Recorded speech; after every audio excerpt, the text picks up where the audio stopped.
ઇતિહાસ, એમનું વ્યક્તિત્વ, એમણે કરેલા કાર્યો, તમામ બાબતોએ આગલા વક્તાઓએ આપણને કીધું છે.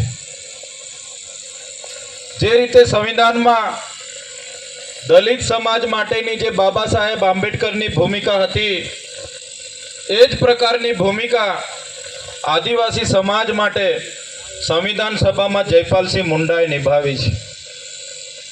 ત્યારે આજે આ મંચ પરથી જયપાલસિંહ મુંડા જન્મ જયંતિ ઉજવણીનો જેમણે આયોજન કર્યું છે, એમને હું અભિનંદન આપું છું અને આપણે સૌ એમના માટે એકવાર જોરદાર તાળીઓ પાડી લઈએ. સાથીઓ, આ બહુ મોટી વાત છે. આજે ન્યાય પ્રણાલિકા હોય, આજે બ્યુરોક્રેટ્સ હોય, અધિકારીઓ હોય, જે બંધારણમાં આપણને પ્રાવધાન આપણા પૂર્વજોએ જયપાલસિંહ મુંડાએ કરી આપ્યા છે, એને મારી મચોડીને એને ધોળીને પી જનારા લોકો આજે સત્તા પર બેઠા છે. એનું અર્થઘટન અલગ અલગ કરીને આજે સંવિધાનની અમલવારી આપણે 5મી અનુસૂચિ હોય, પૈસા એક્ટ હોય, એટ્રોસિટી એક્ટ હોય કે ગામ સભાનો પાવર હોય, એક પણ વસ્તુની આજે અમલવારી નથી થઈ રહી. અનેક વક્તાઓએ આગળ કીધું કે આપણા બંધારણમાં આદિવાસીઓ માટે આટલા પાવર છે, આપણી ગામ સભાને આટલા પાવર છે, પણ આ સરકારીની રાજ્યોમાં એ ગામ સભાના પાવરો તો દૂર, પણ એ ગામ સભાને જ આ લોકો માનવા તૈયાર નથી. એમની જો હુકમી આજે ચલાવી રહ્યા છે. 73 એનો કાયદો બન્યો, આદિવાસીઓની જમીનો કોઈ લઈ ના શકે કે વેચી ના શકે, પણ આજે અંબાજીથી ઉમરગામના વિસ્તારોમાં આદિવાસીઓની જમીનો આ સરકાર અને એમના કલેક્ટરો એજન્ટો બનીને આપણી જમીનો આજે વેચી રહ્યા છે. કેટલાક નેતાઓ, કેટલાક પદાધિકારીઓ આદિવાસી ખેડૂતોની જમીનોના સોદા કરવા માટે કટિયાઓ ખિસ્સામાં લઈને બજારોમાં ફરી રહ્યા છે, દલાલો બની ગયા છે. એવી રીતે ગ્રામ સભાના પાવરો પણ ખતમ થઈ ગયા છે. આપણે અનુસૂચિ 5 એવું કહે છે કે અનુસૂચિ 5 વિસ્તારમાં સરકારની 1 ઇંચ પણ જમીન નથી. તો આજે આ વિસ્તારમાં એટલા મોટા મોટા પ્રોજેક્ટોમાં સરકારો જમીન શા માટે લઈ લીધી છે? આજે નર્મદા ડેમના વિસ્થાપિતોનો ન્યાય કેમ નથી થયો? આજે કડાણા ડેમના વિસ્થાપિતોને ન્યાય કેમ નથી મળ્યો? ઉકાઈ ડેમ હોય કે કરજણ ડેમના વિસ્થાપિતોને ન્યાય કેમ નથી મળ્યો? ત્યારે જે પણ સંવિધાનમાં પ્રાવધાન છે એનું આજે અમલીકરણ નથી થઈ રહ્યું. આજે વન અધિકાર અધિનિયમ 2006માં બન્યો, એમાં આદિવાસીઓને જે સત્તા આપી, જે પણ ખેડશે એને દાવા મંજૂર કરવાની, સનદ આપવાની જે જોગવાઈ છે, એના માટે પણ આજે આદિવાસીઓને સનદો પણ આપવામાં નથી આવતી. ત્યારે સાથીઓ, આજે આપણી આ પરિસ્થિતિ શા કારણે બની છે?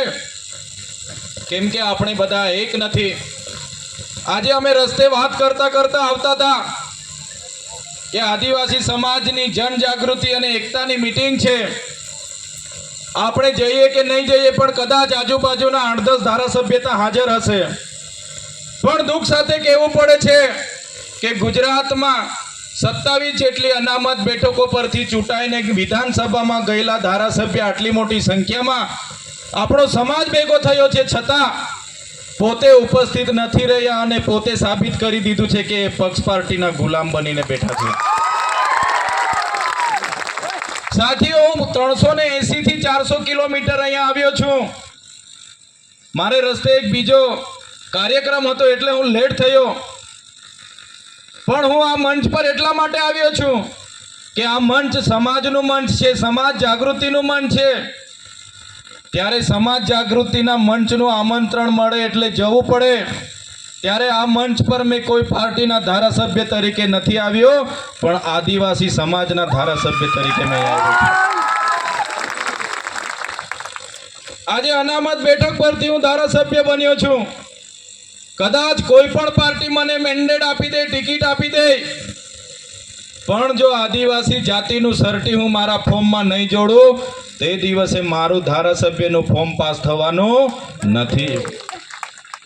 ત્યારે આદિવાસીને બચાવવા માટેની આ જનજાગૃતિમાં પણ આપણા પદાધિકારીઓ હાજર નથી રહી શકતા. શા માટે આવા લોકોને વિધાનસભામાં મોકલવાના? શા માટે આવા લોકોને લોકસભામાં મોકલવાના?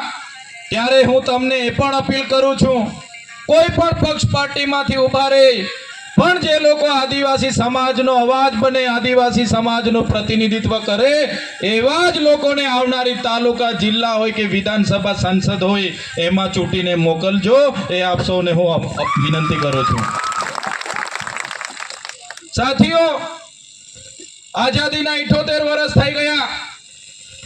આજે પણ આઝાદી અમૃત મહોત્સવ ચાલતા હોય, અમૃત કાળના રથો નીકળતા હોય, કરોડો રૂપિયાના તાઇફાઓ થતા હોય, પોતાના પ્રચાર પ્રસારોના કરોડોના ખર્ચા થતા હોય, પણ આજે પણ આદિવાસીઓની પરિસ્થિતિ એને એ જ છે. વિકાસની મોટી મોટી વાતો કરવામાં આવે છે.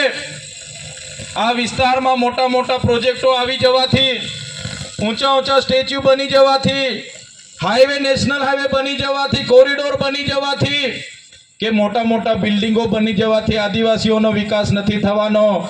આદિવાસીઓનો વિકાસ ત્યારે થશે કે આ વિસ્તારમાં બાળકોને સારું શિક્ષણ આપશે, આ વિસ્તારના ખેડૂતોને સિંચાઈનું પાણી આપશે અને આ વિસ્તારના યુવાનોને રોજગાર મળશે. એ દિવસે જ અમારા આદિવાસીઓનો વિકાસ થવાનો છે.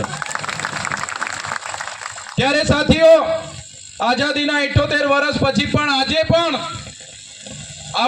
પણ આવેદન ને નિવેદન આપવા માટે નીકળી પડ્યા છે. આજે પણ સરકાર જિંદાબાદ મુર્દાબાદ રેલી કરીએ છીએ, ધરણા કરીએ છીએ. અમને શિક્ષક આપો, શિક્ષક માટે આંદોલનો થાય છે. શાળા નથી એના માટે આંદોલનો થાય છે. પીવાના પાણી માટે આંદોલનો કરીએ છીએ, રોડ માટે આંદોલનો કરીએ છીએ, રોજગાર માટે આંદોલનો કરીએ છીએ. પણ સરકારની માનસિકતા આપણના વિકાસ માટે નથી. એટલે હું તમને કહેવા